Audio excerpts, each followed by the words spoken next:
Okay. 400. Remember the 400. Remember the 400. Remember the 400. Remember the 400 took a trip to Tulsa, Oklahoma to learn more about Black Wall Street and the Tulsa Race Massacre. We talked to residents, interviewed local historians, and walked to the very land Black Wall Street used to lay on.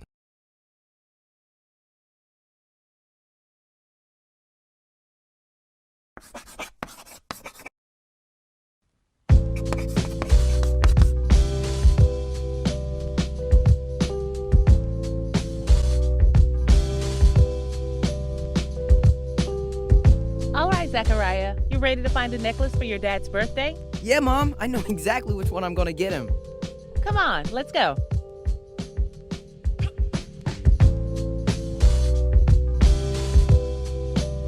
Hey, Mom, how come we skipped all those other people trying to sell us jewelry?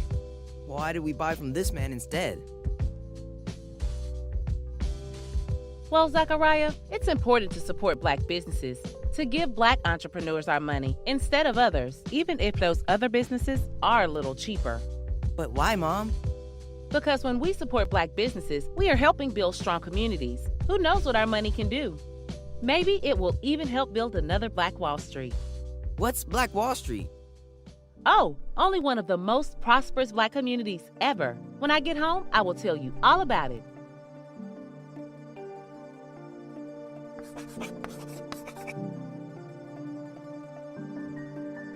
In 1830, President Andrew Jackson signed into law the Indian Removal Act, which gave the federal government the power to exchange native-held land in the Cotton Kingdom east of the Mississippi for land to the west.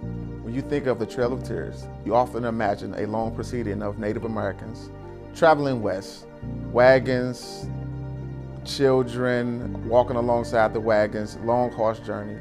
But what you often do not picture are free Africans as well as enslaved Africans also making the journey, oftentimes being placed on the front line to toll the dangers that lie ahead.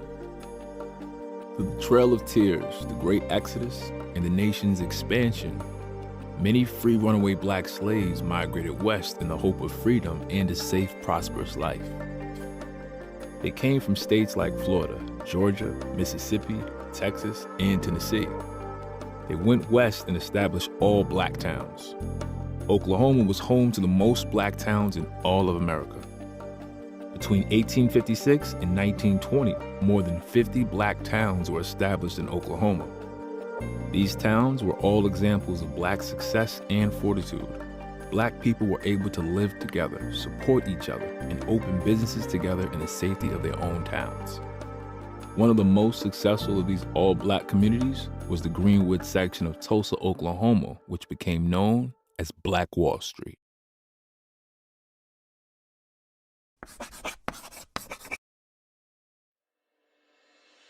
Tulsa was named after a Creek settlement town established long before Oklahoma was known for booming oil.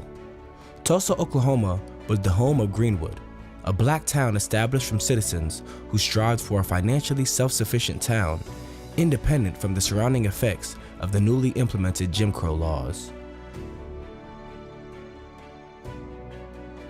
This sanctuary started as a few blocks in 1906, called Turley Edition, and quickly grew to over 35 city blocks of movie theaters, doctor's offices, airports, hair salons, and much more. Greenwood's growth was attributed to the mass advancement of innovative African Americans, such as O.W. Gurley, Jim Cherry, Joe Lockard, Barney Cleaver, Dr. Robert Tyler Bridgewater, and J.B. Stratford. By 1921, Greenwood had blocks of Black-owned and Black-ran businesses, and upon a visit by Booker T. Washington, was coined Black Wall Street. So you have all these Black people that are now migrating to the Greenwood section of Tulsa. And when they got there, they were actually encouraged to create businesses. So they created hotels, they created grocery stores, they created real estate companies, they created insurance companies, law firms, doctor's offices, there's a hospital, there are movie theaters, everything they needed as a self-sustaining community. This mindset was powerful. It's what grew Greenwood and other black towns across the nation. It helped the community find ways to make collaborative efforts, and it also helped monetarily. The Black Wall Street mindset was able to cultivate long-lasting circulation of the black dollar. The black dollar circulated 36 to 100 times before leaving Greenwood. This means that a single dollar stayed in Black Wall Street almost a year. When a dollar circulates, it goes from person to person so that each person in business benefits. When a single dollar stays on Black Wall Street, that means that the people of this town were supporting each other over and over again. And because of this, Greenwood was able to grow and grow and grow into a thriving, bustling, and prosperous city. And the thing to note is that it wasn't unique, right? Most of the black communities that were formed around this time also were self-sustaining and also were very prosperous. One of the things, though, about Greenwood is that it was one of the communities that did it the best. So much so that when Booker T. Washington would travel around to the various cities, he coined the phrase Negro Wall Street when he saw the prosperity of the Greenwood section of Tulsa. So it started out being called Negro Wall Street, but eventually, as we know it today, Black Wall Street. That is so cool, Mom. A successful black community with over 600 businesses, all of those people living together and going to our own movie theaters together and seeing each other at the doctor's offices and reading our very own newspaper. And all of those planes, wow. Yes, Zachariah. I imagine life back then was great. Well, can we visit? Maybe we can watch a movie at the Dreamland Theater. Well, we can't, Zachariah. Oh, why not? Tulsa isn't that far from here. Honey, on May 31st, 1921, Black Wall Street was destroyed. What? Even the doctor's offices? Yes. The airplanes too? They were stolen and destroyed. And the movie theaters? Gone, Zachariah. All gone. How did this happen? I'll tell you the story.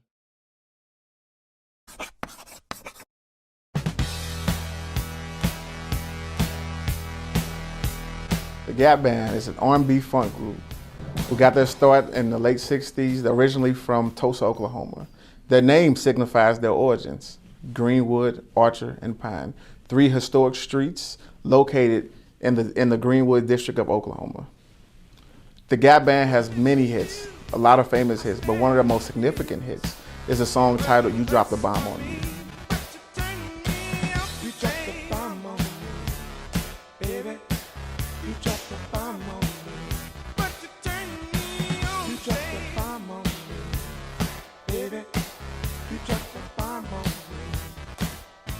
Many people believe this is a metaphor due to the actual dropping of bombs on Greenwood, Oklahoma, during the destruction of Black Wall Street.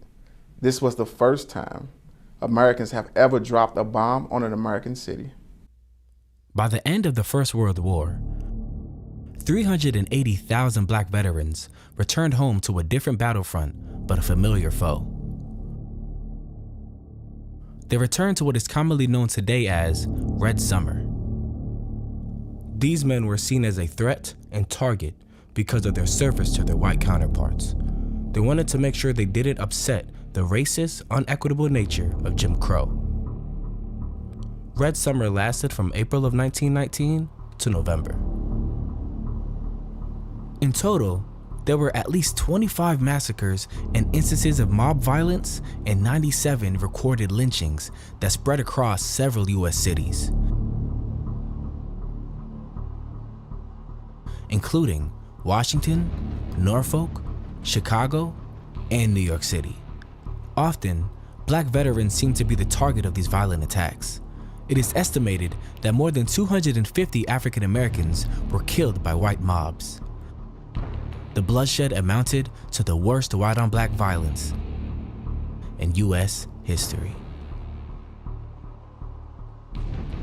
As Red Summer ended, less than 2 years later, Greenwood experienced more bloodshed, more white-on-black violence in the Tulsa Massacre.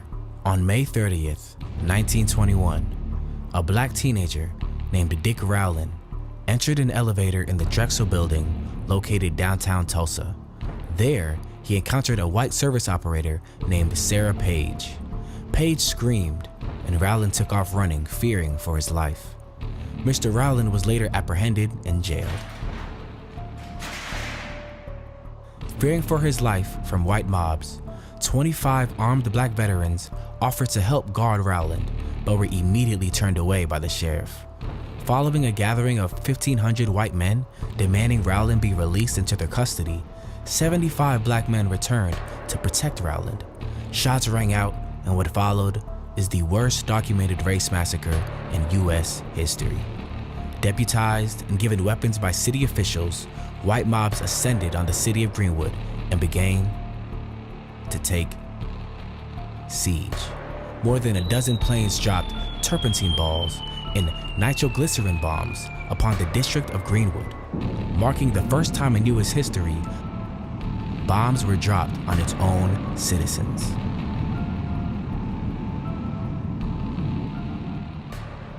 When things began to get really ugly, an aunt of mine takes us to Pine Street where we were to meet up with a cousin who drives us to Muskogee.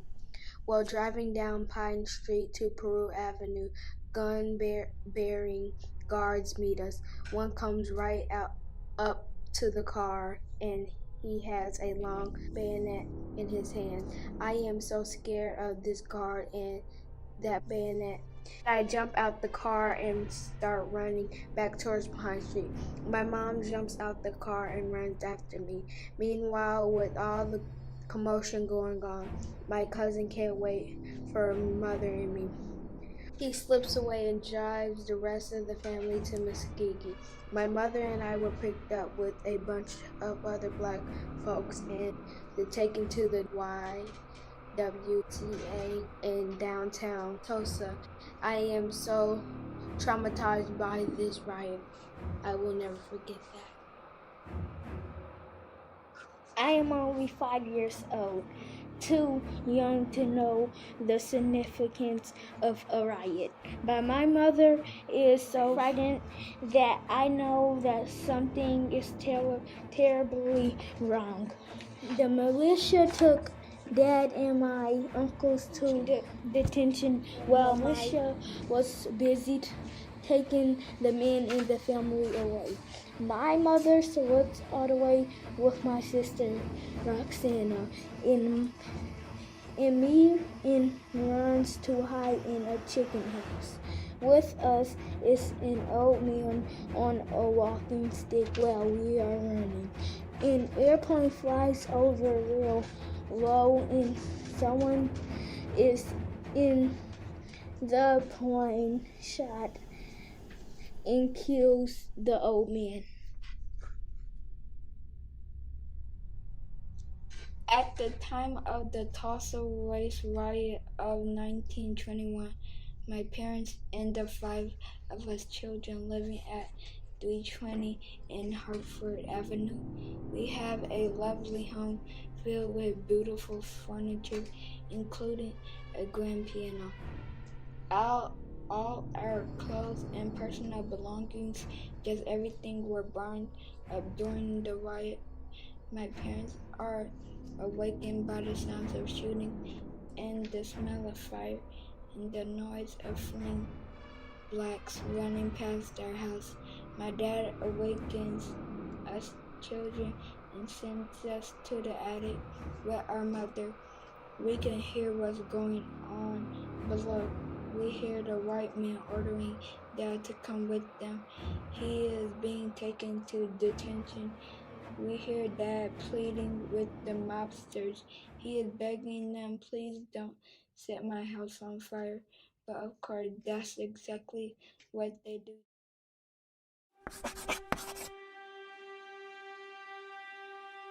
So many black people were needlessly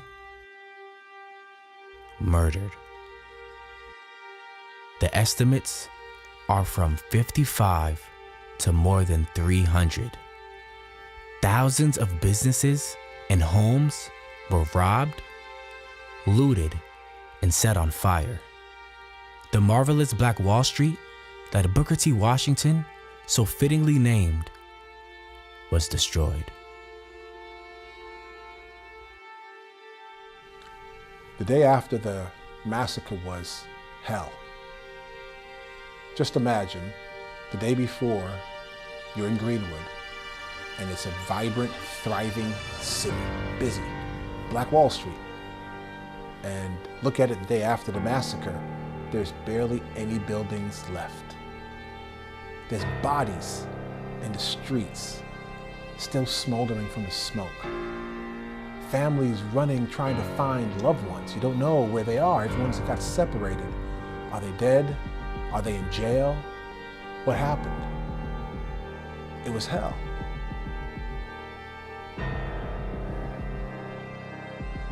But even after the mass killings and destruction, the pain was not over. The people who took part in the massacre were celebrating what they destroyed. Some even took photographs and sold postcards of that day in celebration. But soon after, the people of Tulsa were ordered to not print photographs or newspaper articles about the massacre. And if anyone was to say a word about that day, they could be jailed or even killed. The problem is that 1921 murdering that was kept under the carpet for so long still was there, though people didn't talk about it. So those swords were there. But the city of Tulsa continues to do things where there's quietness going on over and over and over again. We were born and raised here, and we knew just little bits and pieces about what really happened down here. They didn't have it in our schools. They was trying to keep all this hidden. And now it's starting to come out, and we're learning more ourselves about things. And it's deep. It's really deep. I really didn't learn much about it until my adult years. That isn't something that was taught in Oklahoma history. My mother is a police officer, so you can imagine how long it was before Tulsa actually had black police officers, even after this whole situation. But, I've learned that we come from kings and queens that are amazing, and we're able to thrive even after the destruction. They rebuilt and still had the same humbleness and still provided opportunities for like-minded and those that look like me. For me, just like my husband just said, I was born and raised here in Tulsa, Oklahoma, and I've never knew anything about Black Wall Street. I've heard people mention it, and I heard of when it was called the Tulsa Race Massacre, and then it was just like nothing. So I never had any black history about it. So now as an adult is when I'm first finding out about everything, learning about it, and I'm really intrigued about it because it's our history here. It's where I was born and raised, and it's history, and I want to be able to tell this history to my children so my children can tell it to their children. Many of the individuals, after experiencing this, seeing everything that they fought for, everything they built, just literally burnt to the ground, they just left. It was just too much. And it was fear, because would they do it again? But there were some of those who actually stayed. And they lived in tent cities for a long time, but they were committed. This is my land. I built it. I bought it. It's mine, and you're not going to run me off. And they committed to rebuild. But even in that, they had so many obstacles that were thrown in their way. So many obstacles. One of them was ordinances that were placed upon them as they rebuilt. Totally different. And the only purpose was to try to slow them down and discourage them from building. But they did it anyway. They wouldn't even sell them bricks. The other Tulsa section wouldn't even sell them bricks. If you go to Tulsa today, you can see some of the buildings that are still there with some bricks before the massacre and then some bricks from after the massacre, and you see they're different because the way it was explained, they had to actually import bricks from someplace else because the local merchants in Tulsa wouldn't sell to them. They tried everything to make sure they didn't rebuild. But these black people were so committed, they let anything get in their way. As a matter of fact, till this day, the insurance companies has never paid a single penny to any of the individuals in Tulsa, even though they had insurance policies. One of the ways they got away with that was they coined the event a riot. There was a loophole in the policy that said if there was a riot, then they wouldn't have to pay out any of the money.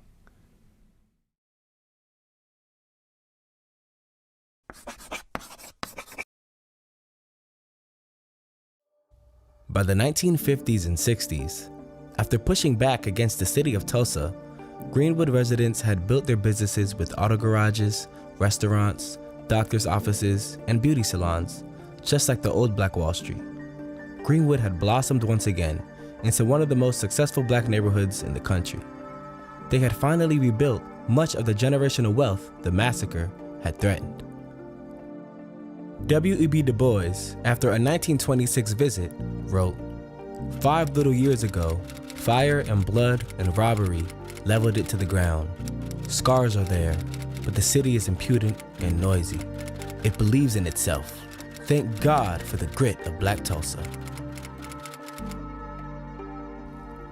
Despite the progress that was made in rebuilding Greenwood, residents faced another massacre. This massacre did not happen overnight, but over decades.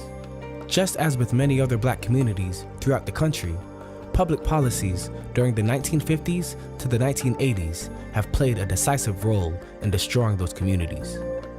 The perfect storm of urban renewal, integration, and other detrimental factors turned once thriving black communities into ghettos ripe for the taking. Greenwood was no different. So while Greenwood was successful in their rebuilding efforts, like many other black cities, they faced many of undue hardships throughout the 50s, 60s, and 70s, whether it was highway, which in Greenwood's case ran right through the middle of the city, whether it was the university system with land grabs, many different factors. One particular factor, due to unintended consequences, happens to be integration. And so one of the components of integration is now, as black people, we have the opportunity now to move elsewhere. We have the opportunity now to feel the warmth of other suns. And so this gave us the opportunity to now go forth and spread our wings to go in communities and places before we weren't allowed to go into. And the unintended consequence was that now the money, the finances left along with them. And now these desolate buildings sit. Now that mindset of stand together, stand strong in order to rebuild and help our communities is no longer there because the people are no longer part of the community. Unintended consequences. One of the unintended consequences of integration is that the black dollar no longer stayed in the black community.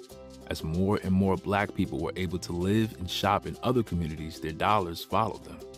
Over time, we saw the dollar leaving the black community instead of circulating in the community as it once did. Today, the dollar stays in the black community for less than 6 hours. So instead of businesses growing, we saw black-owned businesses in Greenwood decline and go out of business. As in many other black communities, this caused an overall decline in the socio-economic condition. Thus, what remains of the 40-block neighborhood of Black Wall Street is one block sandwiched between a minor league baseball field, the towering concrete of Interstate 244, and metal plaques marking where the businesses of Black Wall Street used to be. Urban renewal policies did what the massacre couldn't. It took the land away from the black residents of Greenwood. Urban renewal not only took away our property, but something else more important, our black unity, our pride, our sense of achievement and history. We need to regain that. Our youth need that in order to plan for their future and for generations after.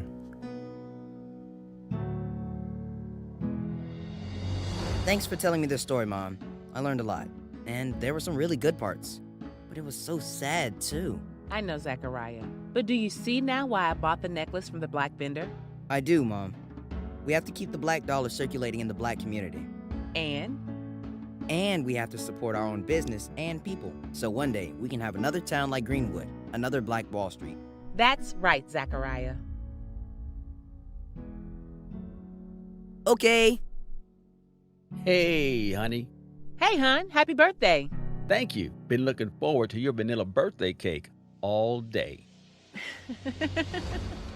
Zach has something for you first. Then we can sit down for dinner, and then we will have cake. Fine. Where's Zach? I'm here. Hey, Zach. Thank you. What's that you got there? Your gift. We went to the market and bought you a birthday present. I hope you like it. Thank you, Zach. Wow, this is amazing. Thank you, Zachariah. Thank you, honey. I'm glad you like it, Dad. Like it? I love it. Where did you get it? At the Porter Market. Yeah, we went to this one vendor that had so much jewelry on his table.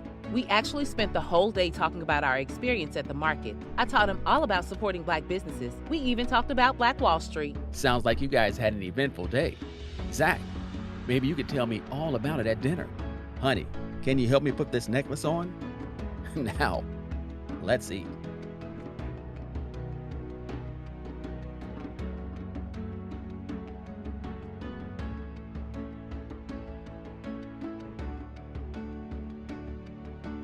We're on our way, Tulsa, Oklahoma, Black Wall Street. Remember the 400? Yes. Go. Excited. Ooh, let's go.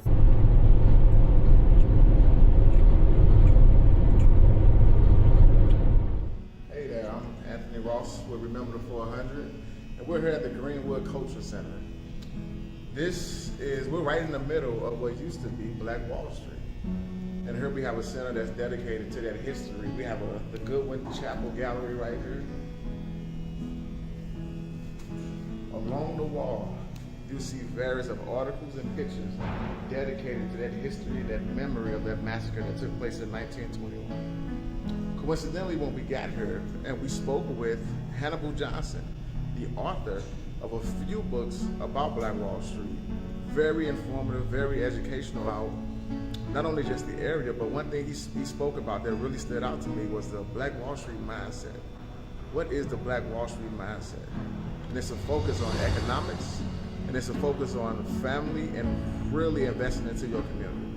But to actually be in the area, to actually walk around and to see this, we're in the middle of Black Wall Street. Even saying that, I can't really comprehend what that really means. Especially in the gallery, where the gallery is dedicated to the survivors of Black Wall Street and what they had to say during the massacre and what happened after the massacre. Families were broken up, hundreds of acres of land taken away, had to relocate, living in tents for 6 months. This is the history. This is why we must remember the past. This is why we must remember our past so we can invest in our future.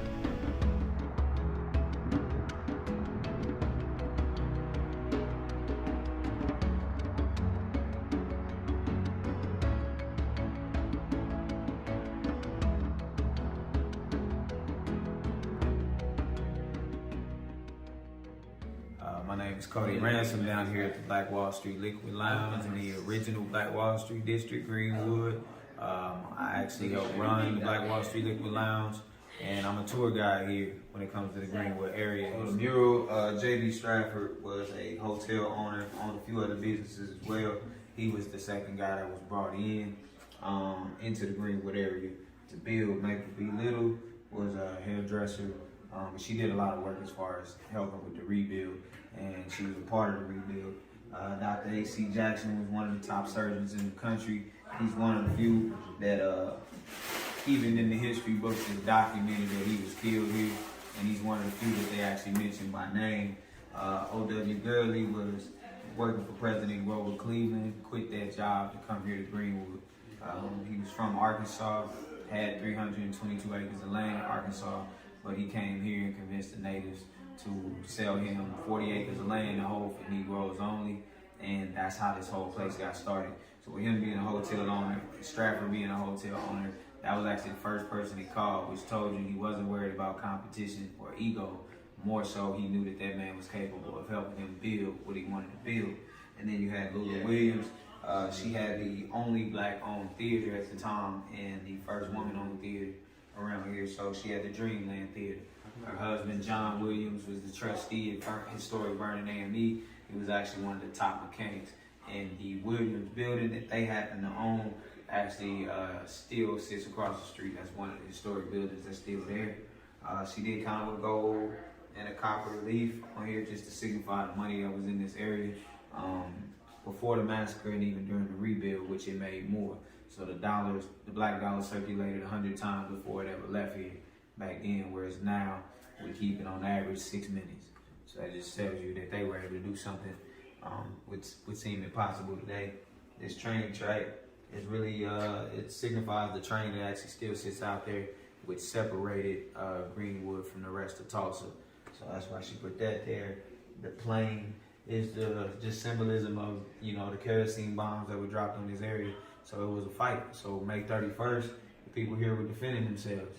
And June 1st is when the planes came in, which it ended up leveling 40 square blocks, where the only thing that was left was the foundation of Vernon AME. So you're looking at well over 10,000 people who had nowhere to go and no money to rebuild. The Black Lives Matter used to be a mural that was put down Juneteenth of last year, right on Greenwood Avenue, and the city took it up a few months later. That street hadn't been repaved in over 30 years, so a little yellow paint, and we got a whole new street on Greenwood. The Oklahoma Eagles, the oldest standing business on Black Wall Street, still sits on Greenwood and Archer. The Dreamland Theater, again, was Miss Lula Williams. McGowan's Variety Store is kind of like the candy lady that's in almost every hood. The HR 12707 bills, the land run, which brought people to Oklahoma. And then you also had a story about the Trail of Tears from 1831 to 1877. So she tried to incorporate everything that is Oklahoma, but also everything that is Tulsa.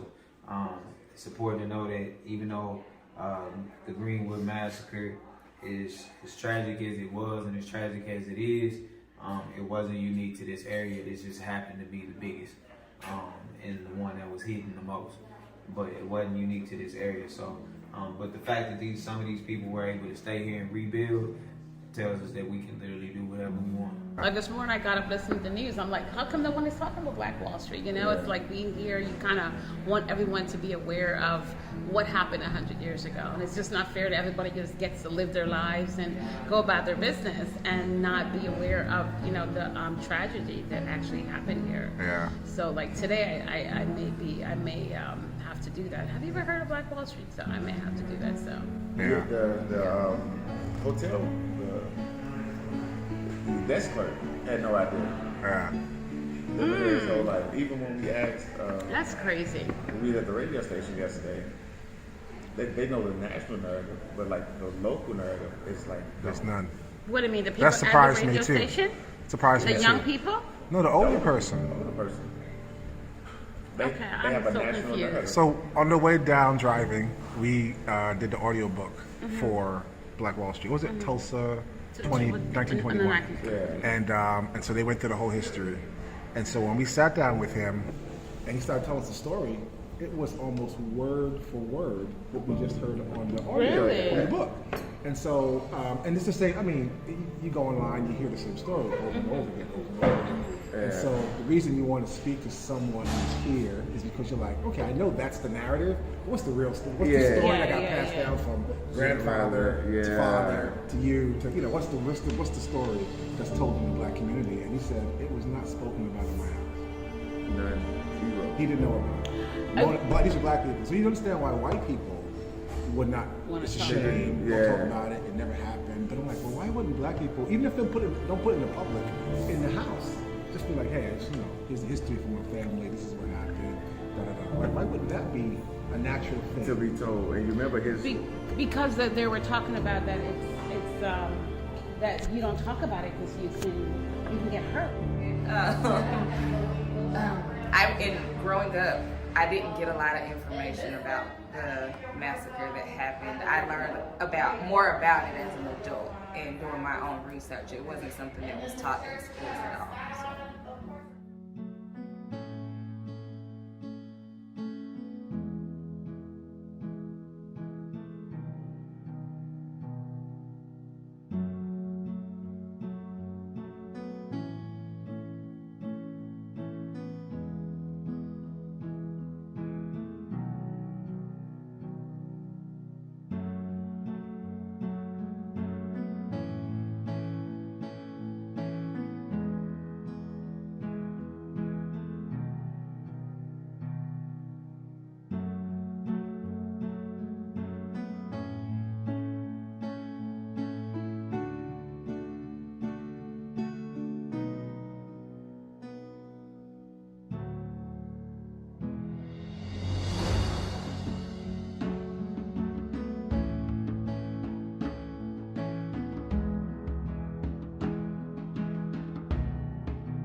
So, what you guys think?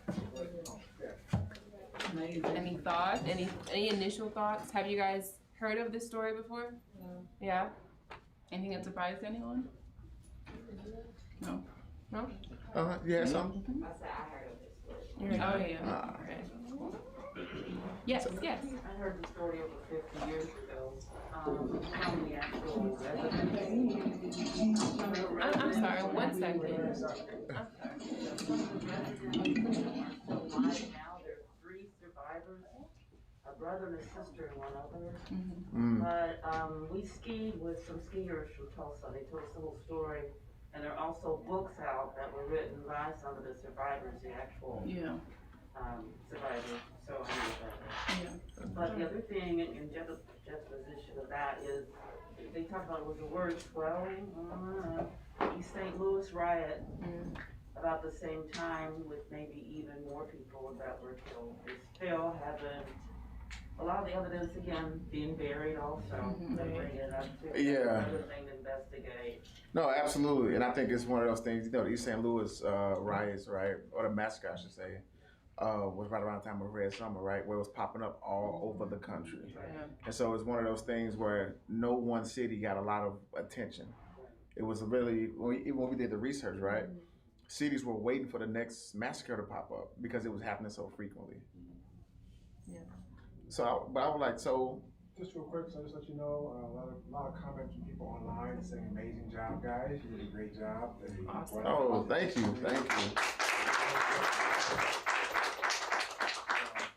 One question they had online was, "Who owns any of the businesses that's there now?" That's a great question. That's a great question. So, repeat it just so people can. Who owns the businesses now, even after the rebuild, right? And it's part of that process of what we talked about of urban renewal. So it took a lot of those buildings, right, and deemed them unprofitable, and the city took it over. And now it was like, okay, now let's build a loft. Now let's build a t-shirt shop, things of that nature, right? So that's what happened to it. There are some businesses, some black-owned businesses still there, but they're far and in between. And even the community center that we visited was not owned by black people, but it was just owned by the state. Yeah. So think of the irony, right? The state owns a building dedicated to the story of the Black Wall Street, but the state has yet to pay the residents of Black Wall Street, of Greenwood. Let's think of the irony of that. Crazy. And the state had to initiate the destruction of it. Right. Yeah, right. They deputized these people and gave them guns. As a matter of fact, some people say, oh, people got reparations after, but it was actually the people that were deputized that got the reparations to replace their lost supplies. So even, I mean, think about it, the family heirlooms, all these precious things that a lot of these families had, now in the homes of other people. Right. And then now they lay claim to it as precious family heirloom. Right. Again, the irony of that is just, it's so heart-wrenching, right? Even when we went down there, again, one of the biggest takeaways that we discussed, right? The local residents didn't know about this. Right. So think of how very real that fear had to be. From the parents to tell their children, hey, don't say anything about this. We're not gonna teach them about this for fear that it will happen again. So speaking on those local residents interviews that we did, what do you guys think was your most interesting takeaway from those one-on-one interactions with actual people that live there? I remember an interaction with Bobby Eaton. I think it was Bobby Eaton Jr. I remember an interaction with him. He talked about how, and he had a big history. He used to travel. I think he used to play in the band with. The Gap Band. He traveled with Natalie Cole, as well as Zapp and Roger. He's a very traveled musician. Right. Yeah. Shout out to him. He was a great host. Yes, thank you. Yes, thank you. Shout out to Bobby Eaton Jr. Yes, so I do remember that conversation. That was really informational, and he just talked about his life and talked about what he went through, and then how he talked about how when he came back to Tulsa to see his mother after being away for so many years, he decided that to be a part of the community that he wanted to build something there. So he decided to build a radio show where young people and the youth can come and talk about their feelings and talk about, just have a place to express themselves. Yes, So shout out to the Juice radio show. Definitely. What about you? I think it's funny, Bobby Eaton Jr., but you also interviewed Bobby Eaton Sr. And that was really impactful. That was about an hour spent sitting down with him and hearing him tell his story. And so 86 years old. 86 years old, right? And we're seeing this man who's been through this, having to discover history for himself, and has gone through life and the results of the massacre, and kind of the detrimental, the generational detriments that has happened. And he's lived through life as a black man and as someone who's angry, who's just angry, I think he literally said, I'm 86 years old, I'm not gonna live forever. I just want someone to hear the story. And that was so impactful. No, what I definitely take away from that too is the hopelessness he felt. The way he was talking, it was like there was no hope or end to this. He was one of the people that was during civil rights era. He was literally on the buses and the sit-in. One of the first arrested. Right, one of the first arrested. So he has had history in fighting for justice and for change in America. But to see that still be a problem now, to him it was well, what did I fight for? What did I dedicate all of my life to? And then to also see how this was hidden and how it's only now being uncovered. It's just it was very hopeless to hear from him. And it was very emotional. He got very emotional during the interview as well. It was very touching. Yes. So for me, I think again, I love all the interviews and the interaction we had, but a lot of the local residents heard that narrative that they weren't taught this. And it was just amazing, wow.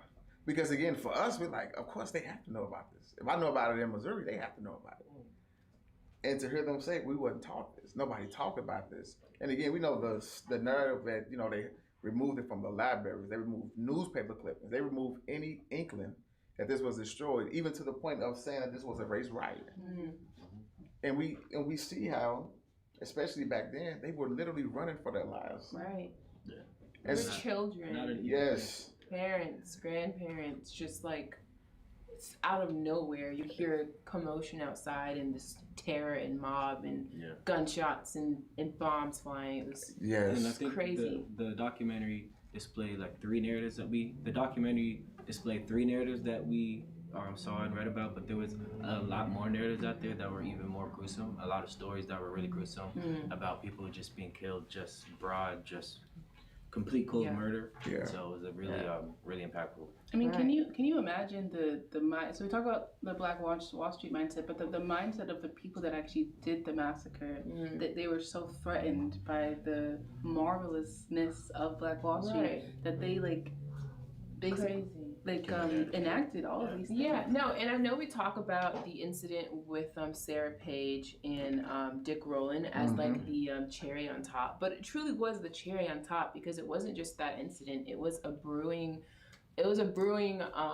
thought of Black Wall Street that has been in the newspapers, and the way they talked about it, the narrative of Black Wall Street was of thugs and thieves and don't walk around there late at night because you know like you're gonna get harmed or whatever. Like it was this whole way they thought about Black people in that area in Tulsa. It was just like it was detrimental, obviously, to their community. It affected the way they looked at this incident that happened. Yeah. No, absolutely, and I think it even to a certain point, right? It even pushes further the narrative, right? There's almost a national narrative sometimes that Black people are lazy and docile, right? Yeah. But when you consider history like that, literally, you were terrorized for your success. Yeah. How quick would you be to go and obtain that success again?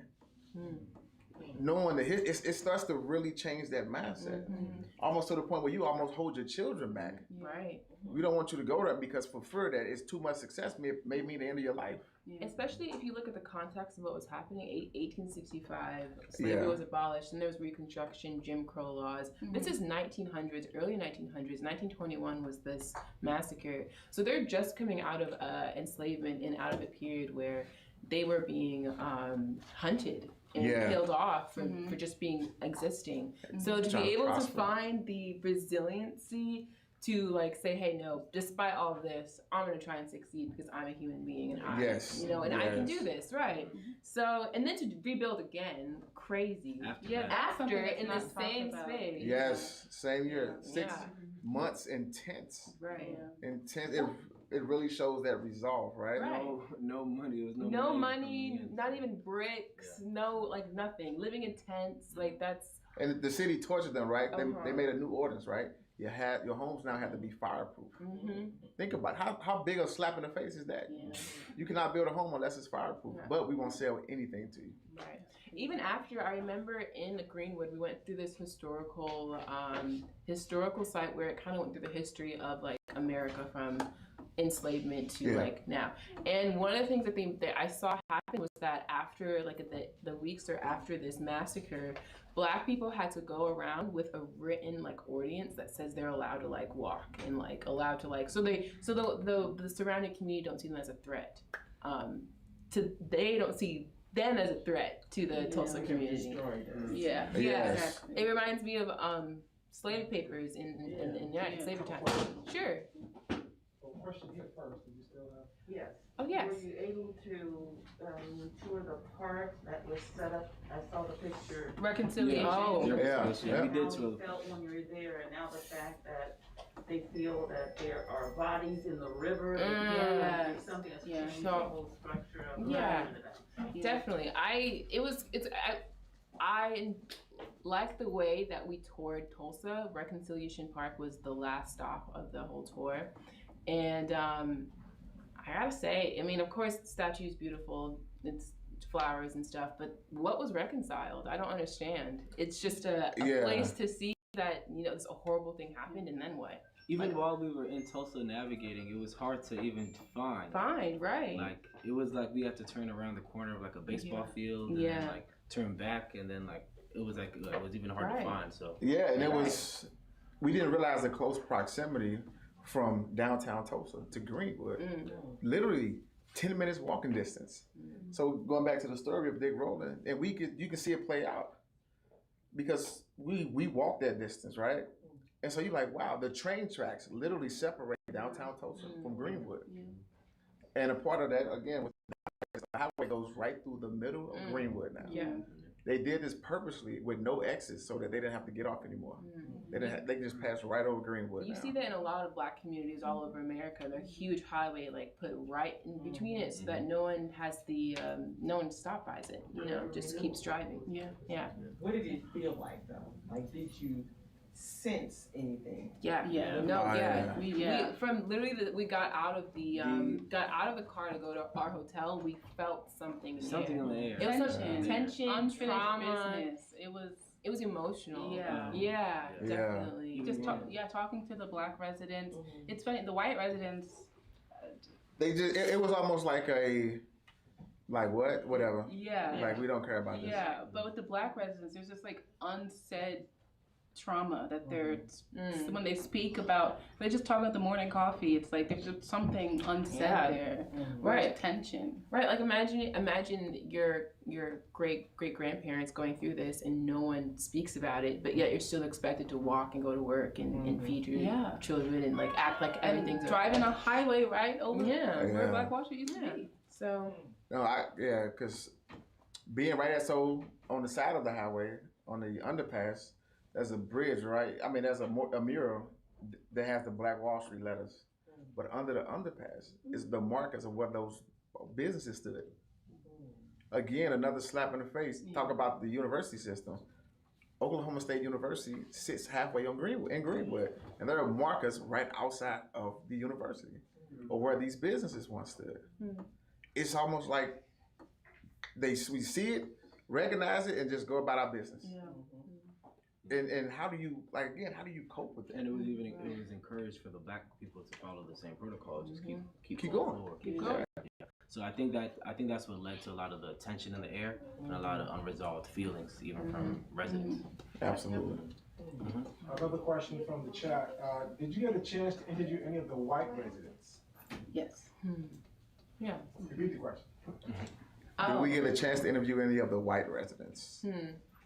We did. We didn't get to do it on camera, but we did get the chance to interview them. And it was, again, they had a national narrative, right? They see it as a tragedy or something that's, again, now it's almost like it shouldn't happen. This is something that really shouldn't have happened. It shouldn't have been. But again, where's the resolve with that though? Where, again, like you said, where's the reconciliation? Because you understand it, but I mean, and what? What does that understanding do? Exactly, because if you think about it, if the descendants of those who homes and business were destroyed still in the area, the descendants of those who destroyed it are still in the area as well. So how do you, again, right? How do you go into maybe you have some old heirlooms there, maybe you have some old portraits there. You don't know, like even going back to the park, the Reconciliation Park, even going back to that park, like even the statue, I think Sarah was talking about how it says there's reconciliation, and if you look at the statue, there's people at the top with hope and all this joy at the top that somehow everything is good now and somehow everything got fixed and the community is fine. And I think like spreading of that narrative kind of even led to those same answers from a lot of the residents. So. Right, yeah. No, I could tell, and you can kind of see why the narrative of the white people in the community was keep it hush hush. Oh, if you talk about it, it's kind of taboo. No, if you talk about it, you're calling me racist. Like that type of narrative, because it's so pushed down that, and then it's like, it's so pushed down, it's so hidden that when it does come up, of course the focus is on the massacre itself and like the mob and like this versus the black community. So of course if it's not talked about at all, you're not going to be used to having those conversations about like situations where your ancestors were kind of on the wrong side of stuff, but like that doesn't mean that you somehow like are a part of it, right? Right, are a part of it. And, and to your point, right? It is one of those situations where they removed it from the newspapers. They removed it out the libraries. So what do you think they're going to teach their children? Right. Right? Right. Then there will be no truth to that. It's going to be whatever narrative we want to paint, right? Which is this was a race riot, and we somehow had a disagreement, and we had a big fight, and this just happened. Right. But we know that's far from the truth. Right. Exactly. Question from the audience first. Yeah. Oh yeah, sure. First, I just want to say this is great. It's obvious that this is like an effort of love and appreciation. So, like, congratulations again for putting this together. The question I have is about this public narrative that you're speaking to. I'm wondering if there's any talk of reparations, like economic reparations, or efforts made by local organizations to ensure that there is some kind of repayment being done, or is it just purely monuments and whatnot? Good question, because while we were there, we had the same exact questions. And even to the other people there, like the residents there, we were asking them some of the questions to the people there, and it seems to be, I'm not sure whether anyone is expecting any reparations to come anytime soon. Like, that wasn't the conversation. Yeah, and it is one of those things, right? This has been an ongoing conversation since 1865. Right? Yeah. And so recently, I forget the woman's name, but 107 years old. She was 7. They gave her what was it, $100,000? Yeah. But you're talking about 100 years she had to dream about this every night. Even she was saying, even if it's not for me, for my children, because she lived a modest life, but she often thinks about the life she would have had their homes not been destroyed, had her community not been destroyed. And even to your question about reparations, right? We know that Greenwood was one of many U.S. cities where something took place, where urban renewal took place, where the highway system, the university system took place. So we get into the talks of reparations, right? We have to look at it from a broad standpoint. This is something that has to change the landscape of this country because their actions change the landscape of our future. So this can no longer be swept under the rug or even sometimes looked at monetarily, right? That could come in any form, whether it be free education, right? Support Black businesses. Yes, absolutely. Absolutely. Support your Black businesses, right? Interest-free loans. It can be anything, but it has to be on a grand scale. Yeah. Also, I think to your point of is it just is there reparations or is there just like going to be like monuments things like that? I think we live in a society and a time period where things are very trendy. So I think when things go on stuff and they're on topics of people's mind, and you hear it on the news, you hear it on the radio, social media. That you only get to the point where information is spread. Okay, now you know about it, right? That's the only point that trends last. And once that's gone, well, what happens? It's forgotten. It's swept under the rug. Right. So it's like when we were there, they were building a museum, right? I believe they were building a museum near Greenwood. We saw Reconciliation Park. So many monuments that are trying to be built. It's trendy, right? Trying to get money, trying to get tourists in. But like, what is that actually doing? With laws. So now we know. Great. What is that doing? Yeah, I think a lot of the residents we were talking to were saying Centennial's coming up. That's great. We're getting a lot of patrons, a lot of people visiting. But like as soon as like June 2nd hits, it's gone. No one's going to be. The idea. Yeah. They really had low expectations of how this was going to be truly reconciled. Yes. The question from the chat: are any of the businesses in that area doing anything to keep the history and Black economics alive? Yeah. There was Greenwood. The question is: are any of the businesses in the area doing anything to keep the history of Black economics alive? Right. Yeah. I believe what is it? The Greenwood, the art. Yeah, that's an art gallery, and right across the street where we actually interviewed Bobby Eaton Sr. is the Liquid Lounge. Yes, the Liquid Lounge, where we actually interviewed, and I'm sorry I forget his name, that you saw on the screen. He's literally the resident tour.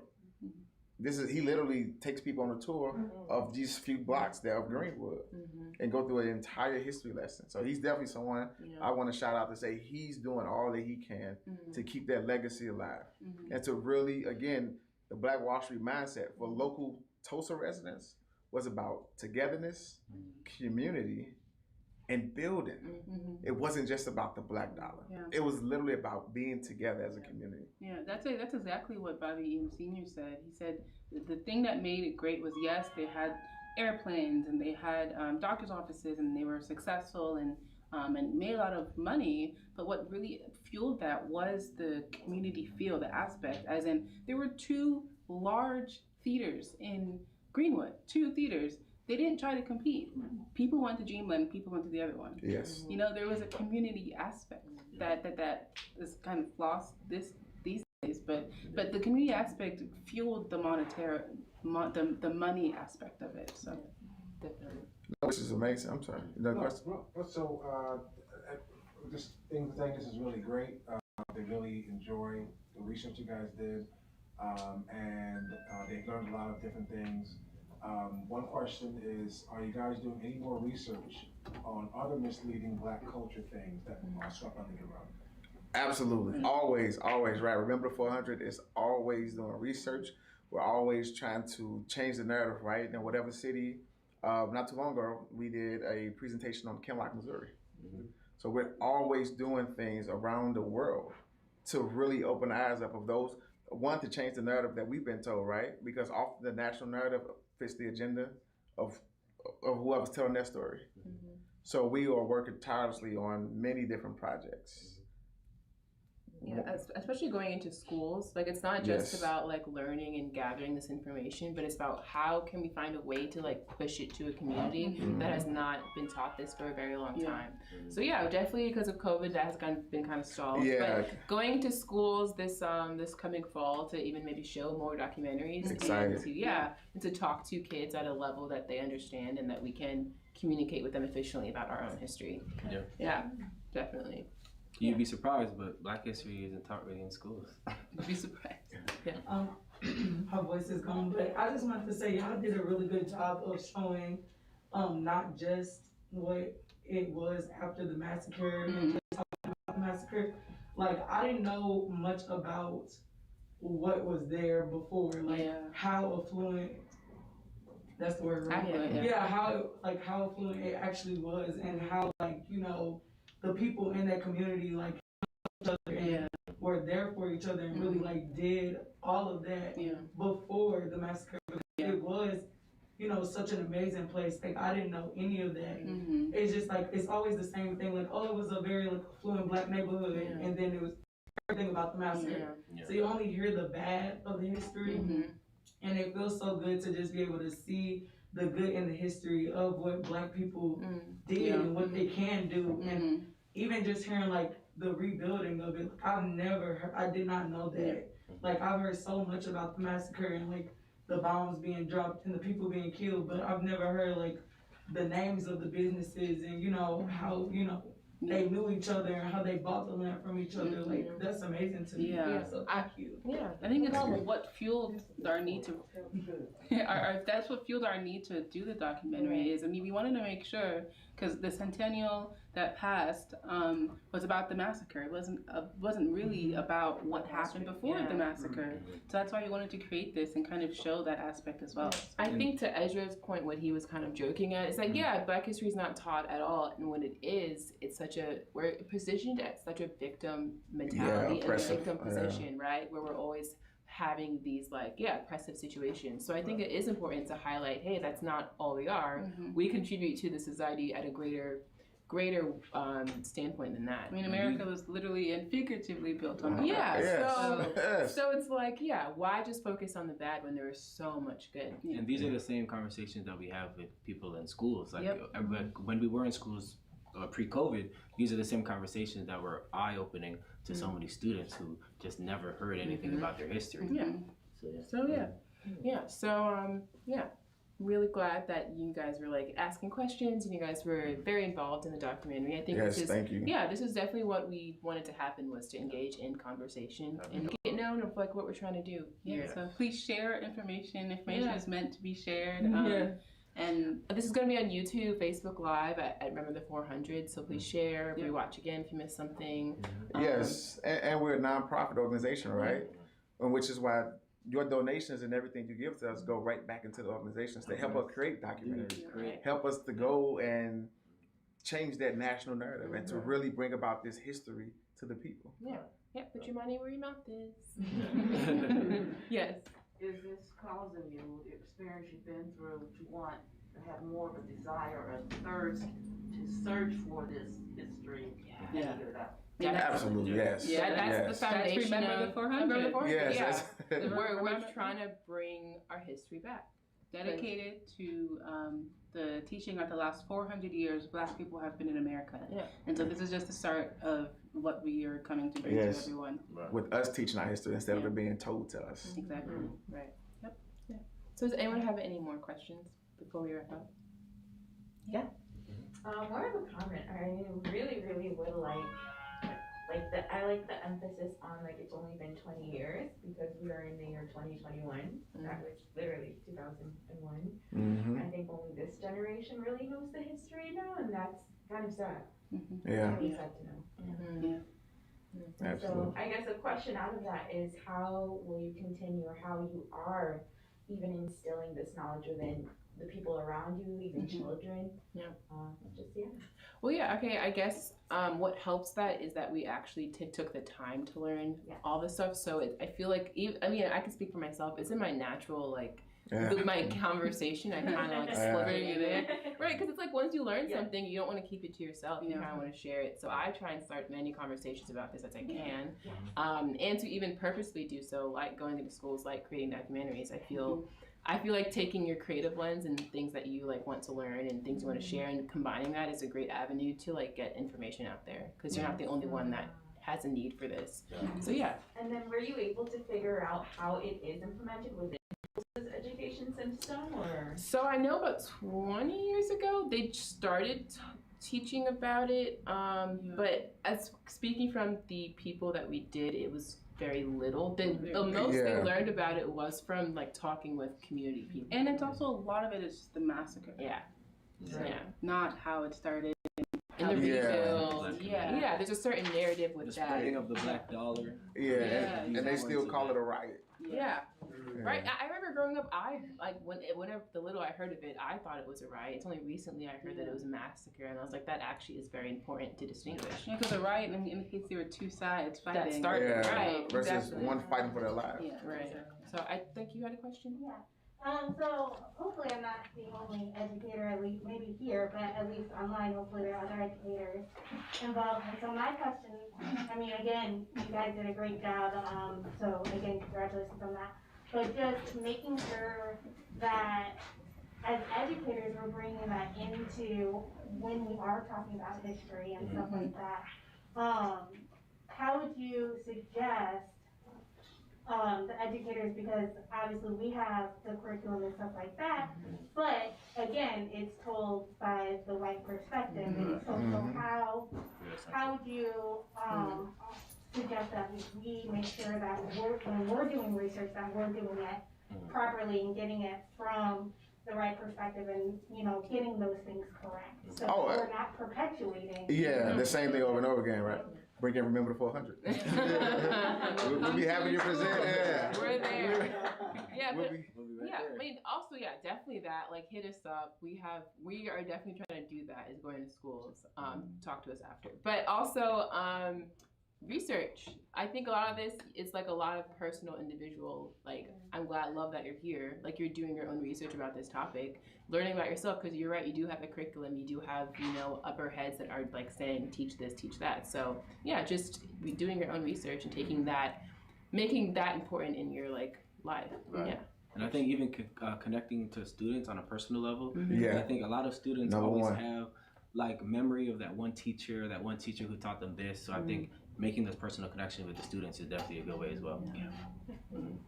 Yes. Because you guys are now experts, I'm a retired educator, and I love history is my thing. I would ask that you make an effort to go to the state boards of education who design and make the curriculum. And they have superintendent meetings, and they have board of education meetings. Now there are communities who are fighting not to have black history. Oh my gosh. Yeah, you're so right. We have something coming up. You're so right. You're right. On critical race theory. Right. You really need us educators behind you to go in and say, we have to change the curriculum to make so the true story is being told. And the timing of all this is ridiculous. And you talk about irony. The biggest one. The irony of Juneteenth now now being a federal holiday, where in 17 states it's pretty much going to be illegal to talk about. Yeah, right.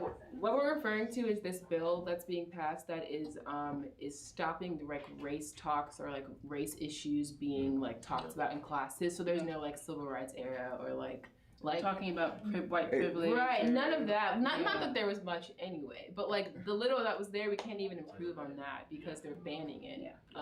Because they don't want to make people feel uncomfortable, right? Which is what it comes down to, which is ironic, right? Because there's a group in society that's always been feeling uncomfortable. Yeah. Every time you step into a classroom, right? And you have to have all these special programs in order to feel a part of this curriculum. So I think that's a very good point. Yes. Yeah, very good point. And we actually do have some events coming up about the critical race theory, actually. Question from online. How can we donate to Remember the 400? How can we donate to Remember the 400? Go to our website, Yes. RememberThe400.com. If you're in St. Louis and you have a like paper donation, come and buy 6951 Olive Boulevard At Ice Me Bookstore. Yeah. Yes. Definitely. We'll be here. Great. We also have these T-shirts for sale at the table over there. I love the Yeah, the Black arm. Yeah, Black Wall Street. I love that. So that's also a way to support. So thank you guys for coming. I enjoyed conversing with you guys. Happy Juneteenth. Happy Juneteenth. Thank you guys. Thank you.